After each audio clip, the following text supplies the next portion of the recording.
Hello, welcome to tutorial number 11 of the course Introduction to Linear Algebra at AOU. In this tutorial we will talk about section 3.3 of the book, which tackles such subjects as span, basis and dimensions. Let's start off by a definition of a span.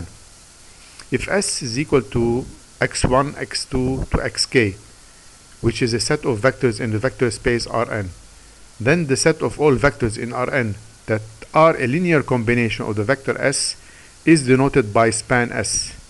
In other words, the span of S is equal to the linear combination with these vectors here that are included in S. Therefore, this can be translated as we have seen before, C1 times x1 plus C2 times x2 plus etc. ck times xk, where the C's are scalars that belong to R. Note that span S is a subspace of Rn. Example. This example is related to subspaces, and that we have talked about before in section 3.2, and we have seen, according to the theorem in that section, how we can demonstrate whether a set is a subspace of a vector space. In this example we will learn another method of determining whether a set is a subspace of a vector space. Let's look at this example here. Show that W equal to the set A plus B, A minus 2B, 2A plus 3B, where A and B belong to R. We have to show that this set here is a subspace of the vector space R3. We notice that this set here can be written in terms of two vectors, in terms of A and B. Then we can take these scalars A and B as factors, as such here. So we have A times 1, 1, 2, the vector 1, 1, 2, plus B times the vector 1, minus 2, 3. Therefore, the set W can be rewritten as shown here. A times 1, 1, 2, plus B times 1, minus 2, 3, where A and B are scalars that belong to R. Therefore, W is equal to the span. It means forms a linear combination with these two vectors, and as a result of this, W is a subspace of R3. Let's look at more examples on this subject here. Let W equal to the set A minus B, 2A, 3A plus 4B, where A and B belong to R. W is a subset of the vector space R3. We have to show that W is a subspace of R3, and we have to find a subset S of R3 that spans W. As we've done before in the previous example, to show that W is a subspace, we will repeat the same process. We notice that this can be written in terms of the vectors A, 2A, 3A, minus B, 0, 4B, and A, the scalars, and B can be taken as factors with respect to the two vectors here. Therefore, W can be rewritten as A times the vector 1, 2, 3 plus B times the vector minus 1, 0, 4, where A and B are scalars that belong to R. Therefore, W forms a linear combination with these two vectors here, two main vectors here, and W is a subspace of R3. To address the second part of the question, find the subset S. It is clear here that the subset S is equal to the span of S, which is mainly comprised of these two vectors, 1, 2, 3, and minus 1, 0, 4. Therefore, W is equal to the span of this set here, which is a subspace. Definition of a basis. What is a basis? A set of vectors S in the vector that contains these elements, or these vectors x1, x2 to xk, in the vector space Rn is said to form a basis for a subspace W of Rn if any one of these two conditions are met. W is equal to the span of S. That means that W forms a linear combination with the element or with the vectors of S. Secondly, S is a linearly independent set. If we can prove any one of these two, that means that the set S forms a basis for the subspace W of Rn. Otherwise, it is not.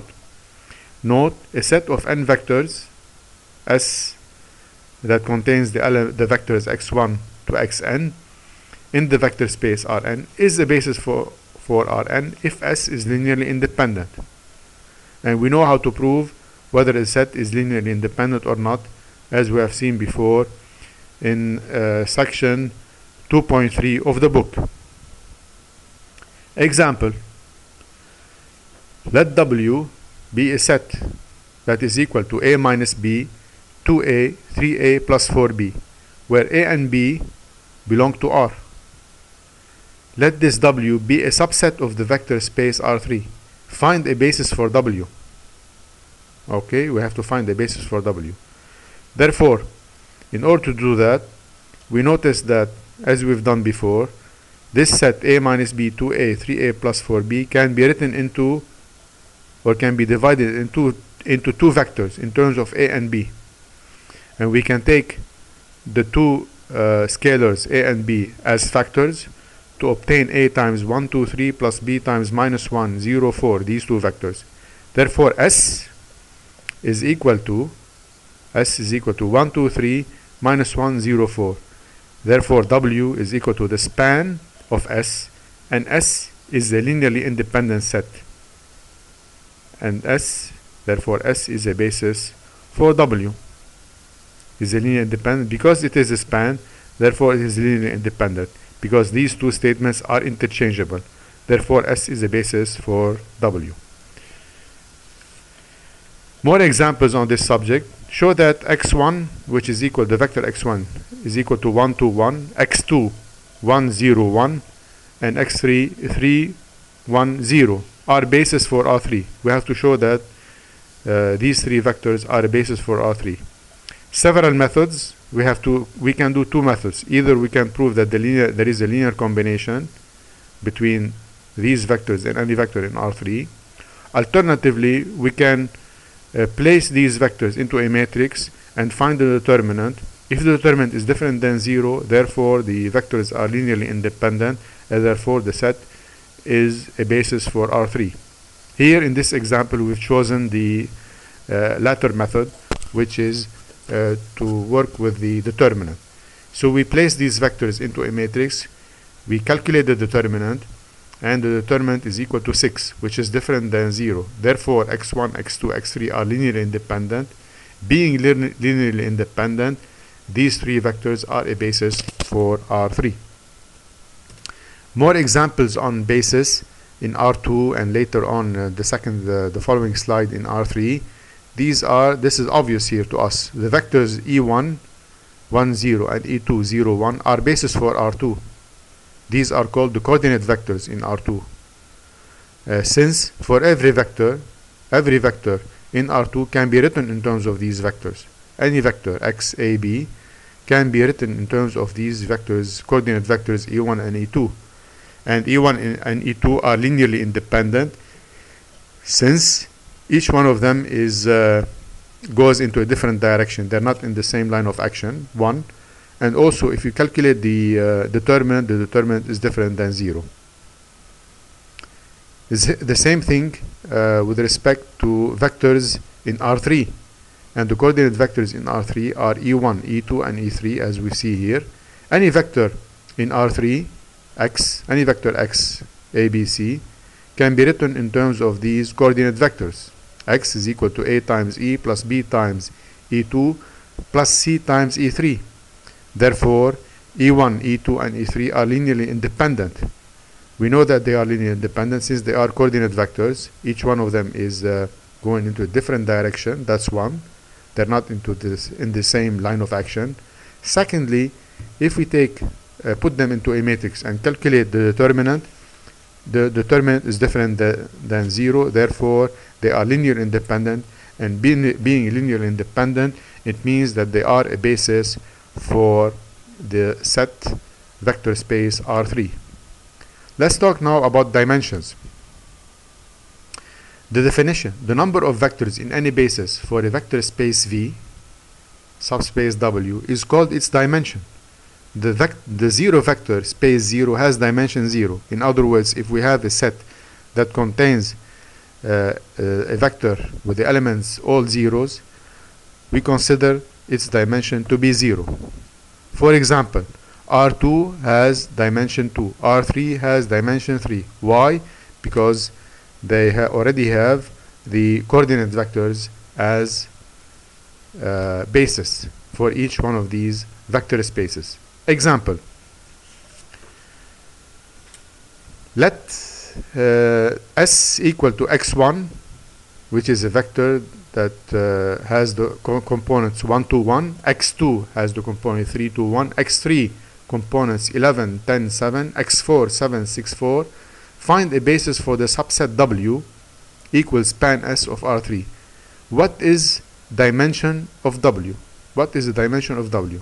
So this question, this question is in two parts. One, we have to find a basis for the subset W, and the second part of the question, we need to find the dimension of this subset. Okay, so in order to address the first part of the question, it has to be linearly independent.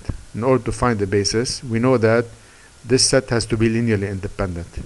Since we cannot place them into a matrix, because the matrix is 3 by 4 and we cannot calculate the determinant of the 3 by 4, the only method for us to calculate or to determine whether this set is a basis is to put them into this equation here: c1x1 plus c2x2 plus c3x3 plus c4x4 equal to 0. If these c's are different than 0, therefore this is linearly independent. Otherwise, they are dependent. Anyways, so we place these into an augmented matrix. We do the row reduction, apply row reduction technique. The vectors with the pivots of 1 are the basis. Here clearly the first vector and the second vector were transformed into pivots, and the rest are not. So the vectors corresponding to the columns containing leading ones form a basis.